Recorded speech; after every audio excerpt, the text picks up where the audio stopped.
Mana nuar titene tena yan kati kan wanda shakap beyond state kwara konden ten wena mi kwara konden matka kuma kelmi yadet kan kap ka alo ka joda na chalat kan nang die wa ka gwa ga la shi ga kan ko shi kan go kwal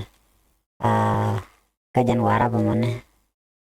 don gwa da mo shi ko we sha ko ka ba kan ri ko la no kere pore chala da wa kan sha kanang cha kamne ri kon la jang mi akam jango chikan ai kan onak kami shara firing squad cha ko na ka dol nuare ka man nuare man kula jas lo ajane ano baran baje tup jang tong na kan kon shang nuare ne mo kai kamanan le ro de no jang tu kan kon but ante me che ko la nuare la karina tup karo den kan kono nyam mini channel mini support mini subscribe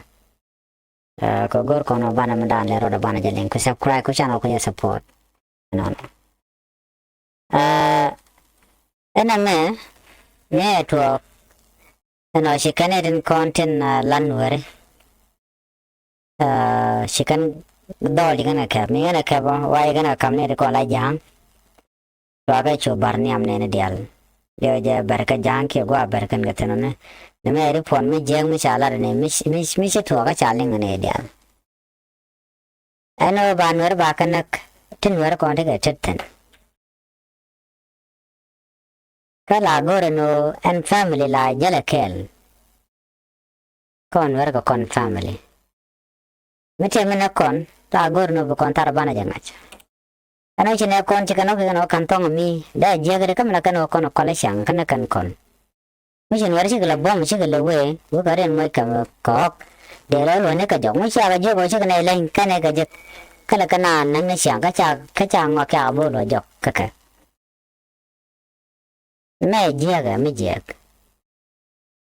na kon gona dial ano bayang men ba kana ko chala ro ne ti chok go die to kane ko na cha na ka man nuare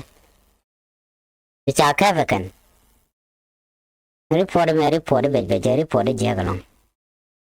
nuare sha gwano de nak daglane da ko la ro che chong la gat kon mi chi ga we chi ko mot ke chi ro no gor ngwan to kan gor cha ga de bna nyot ga de kan te kan ke de kan chu ro den pin ko kan jang den cha ma kam nuare mon ta mai ya kwa jo lan mala jene ga kala na kana kon no madara gwa ano bukon gat kon bukon ka tup ma jaga long na me cha jalo mi di chanu kan e tongwan na me ri pon me chalat no o kap kan ka gwa da na chi ko ke kana kwal ten kwa la bun ka ban ko la ka ba ko nyen jok no so na me che chong jaga long gwa mo na kon ko ko kan jang ra na kan kon no gona dial Jemlingan mono ko dia de lat karo den kan ko dan kon ke ban ko wen bu kon ko yeden ana la ka ko den gwa dan che ke tok tan la ko no mutop ko no dan kwa ko lo na ga kan jor na mo der ko gwa kon dia de ko no de lo dan der tet kam che no mo ana kon na ke na bu kon gwon kan de na ko kon ni ma dan lat ke tem kan jar la jan ngai na ta che ke wuri chala pon na ma la da ngai na ma lat ke wuri chala me Johnson lo ngai na wutat kan mene wutchalo kan dial mau ba kon bat kon ware mushian ne no nakakon we den baran get out of that situation mishi woto bu kon chong kela lo kon madala din dan ban je kel gor je no de kon chong kel gor bi sana bi support and ban yo je kari pora den betaman